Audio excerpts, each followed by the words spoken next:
तो लेने का मतलब है गुरु आशीर्वचन ही गुरु का कृपा है। फिर आशीर्वचन होते हैं आत्म कल्याण के लिए, संसार के योग के लिए नहीं। तो आप खाओगे? नहीं खाओगे? ऐसा तो नहीं कि इधर से जाओगे फिर लोगे और फिर खाओगे? अच्छा, गुरु जी नहीं खाओगे? गुरु जी आता है ना एक गुटका? तंबाकू वाली पूरी आती है। तंबाकू पुड़ी, हाँ। बनाने वाला भी बहुत सुंदर है। उसने क्या किया, उसने एक अच्छा विचार लगाया कि कोई भी गुरुजी मिलेगा उसके पहले उसके पास हमारा गुरुजी मिलेगा, है ना। उसका गुरु उसको पैसा दे रहा है, लोगों को नशा दे रहा है ना। और हम जो गुरु है ना पैसा दे रहे हैं ना नशा दे रहे हैं, है ना, फंसा और दे रहे हैं। सही है कि नहीं? नहीं गुरुजी, हम तो भटकते भटकते परेशान हो गए। ये तक पढ़ाई की शादी का काम कैसे चल रहा है जी हमारे। बोरिंग लाइन में आ गया तो बोरिंग काम भी कम नहीं कर सर गाँव में नदी में कर काम खत्म कर। मोदी से दुश्मनी इतनी बना दी? नहीं नहीं, अच्छा काम करता है, अपना धंधा बंद है लगभग 4 हो रहा है। क्या रहता है ना कि कोई किसी का धंधा बंद कर देना तो उसको दुश्मन मान ले, ऐसा होता है। अब गुरुजी हम जहाँ भी संत और लोगों की सुनते वहाँ जाते हैं। हाँ। बागेश्वर महाराज की यहाँ भी 1.5 साल लगातार गए। बहुत सुंदर, हर शनिवार मंगलवार। अच्छी बात है। 200 किलोमीटर 150 किलोमीटर दूरी है। क्योंकि आज सी बात कहीं से ऐसा महसूस नहीं हुआ है कि यहाँ से हम सफल हो गए।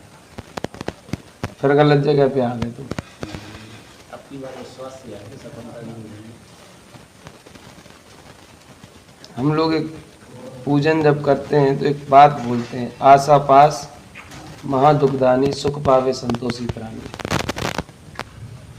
आशा अपेक्षा गुरु से दुख का कारण है ना। बुरा तो नहीं लग रहा, है ना। आशा अपेक्षा गुरु से दुख का कारण है। किसी भी प्रकार से अगर सुख चाहिए, एक ही कारण है, 5 इंद्रियों से विरक्ति का भाव, बाकी तो सब जगह दुख का प्रभाव।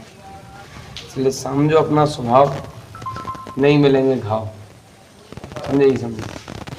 इसलिए आशा पास भाग दुखदानी, खासकर गुरु से और प्रभु से रखी गई आशा हमेशा दुख का कारण बनती है। सुनना अच्छे से, वैष्णो देवी या अमरनाथ या अन्य अन्य जगहों पर कितने लोग अपनी मान्यताएं लेके जाते हैं, क्या सभी की पूरी होती है? क्यों नहीं होती? हम भी लगभग सभी जगह हो चुके। हम जो पूछ रहे हो बताओ, क्यों नहीं होती?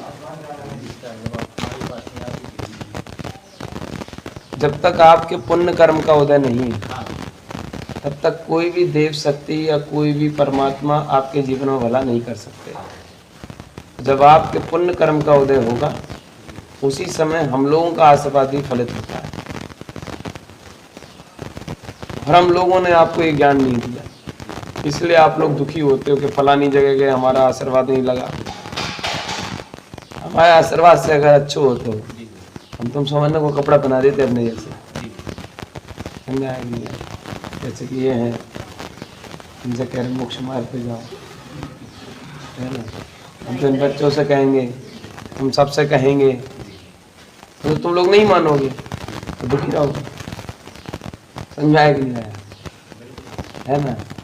हमारा कहने का मूल उद्देश्य है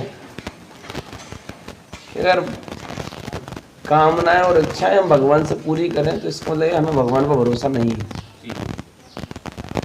हमारे कर्म जब हमारे सामने में दुख दे रहे हैं तो इसका मतलब ये है कि वो हमारे द्वारा दिए गए हैं। ये प्रकृति एक दर्पण है, आपको वही प्राप्त होता है जो आपके पास होता है। जैसे आप वो वैसा ही प्रकृति दिखा देती है, वो अपन को बुरा लगता है, ये अपनी अज्ञानता है। नारायण श्री कृष्ण जी अभिमन्यु को नहीं बचा पाए, हम हरदम बोलते हैं, क्यों नहीं बचा पाए? भगवान श्री राम राजकुमार अवस्था में जब जंगल में थे तो अपने हाथों में जटायु को मरते मरते नहीं बचा पाए। क्यों नहीं बचा पाए? भाई किसी की पत्नी को किसी ने बचाया तो उसको तो उसे बचाना चाहिए। तो भगवान ने ऐसा क्यों नहीं किया? क्योंकि उनकी आयु पूर्ण हो गई थी, उनकी आयु का योग पूरा था। भगवान महावीर स्वामी के सामने उन जब थे तो जंगलों में कई जीव जंतु मारे गए, कई जीव जंतु पाले भी गए, परंतु उन्हें ना बचाया ना मारा। वो अपने आंखें बंद करके बैठे रहे। क्यों? क्योंकि सबको पता है कि करता धरता कोई भी, इतने लोग मर गए है ना, और बाली की बुद्धि भगवान श्री राम नहीं घुमा पाए कि भाई भाई एक हो जाओ। कभी हमने इन बातों पर गौर किया? हनुमान जी का कर्म का उदय आया, वो भी अपनी शक्तियों को भूल गए। समझ में आ रहा है मैं क्या समझाना चाहता हूँ? कर्म सिद्धांत से बढ़कर दुनिया में कोई भी चीज नहीं है। तो ये नहीं समझ, हम 4 बातें बता देंगे कि तुम्हारे घर में ऐसा झांझे रखो है, यहाँ ऐसा है, फलाना ढिकाना, उससे क्या हो जाए? वो तो तुम्हें पता ही नहीं। जो चीज तुम्हें पता है वही मैं तुम्हें बताऊं तो ये तो बेवकूफ बनाना हुआ। तो ये मुझे करना आता नहीं, और करने लगूं तो अभी देखो मजा आ जाएगा। इसलिए जंगल में हूँ कि मैं नहीं दंगल में हूँ, इसलिए मैं मंगल में हूँ। समझ आया कि नहीं? तो मुझसे ऐसी आशा अपेक्षा नहीं रखना कि तुम्हारा भला कर दूंगा, कभी नहीं कर सकता। तुम तुम्हारे कर्म सुधार कर अपना भला जरूर कर सकते हो है। और कर्म का मतलब होता है प्रेम, दया, करुणा और मैत्री। किसी भी जाति मत संप्रदाय में भेदभाव नहीं करना, छोटे को भी बराबर का समझना, बड़े को छोटा नहीं समझना। समझ में आया कि नहीं आया? सबको एक दृष्टि से देखना, सब में प्रेम, परमात्मा स्वरूप तत्व देखना, इससे बड़ा कर्म कोई नहीं है। और यही मेरे सुख का कारण है। और ऐसा सुखी तुम्हें होना तो ये दृष्टि तुम पैदा कर दो। यही काम बनने की बात, ये आश्रम बना, कुटिया बनी, लाइट, सब चीजें हो रहा था, क्या हमने किया? फिर भी हुआ। हमने किसी से कहा? नहीं कहा, फिर भी हुआ। क्यों हुआ बताओ? क्योंकि जो होना है सो होना है, किस बात का रोना है? मुस्कुरा के रहो, कर्मों को धोना है, सुकून से सोना है, नए कर्म का पुण्य का बीज बोना है।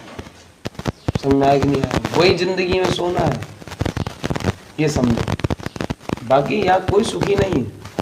तुम दुखी हो अकेले, इससे पूछना ये सुखी है क्या? इससे पूछना ये सुखी है क्या? इससे पूछना ये सुखी है क्या? हमारे अलावा तुम्हें यहाँ कोई सुखी नहीं दिखा रहा।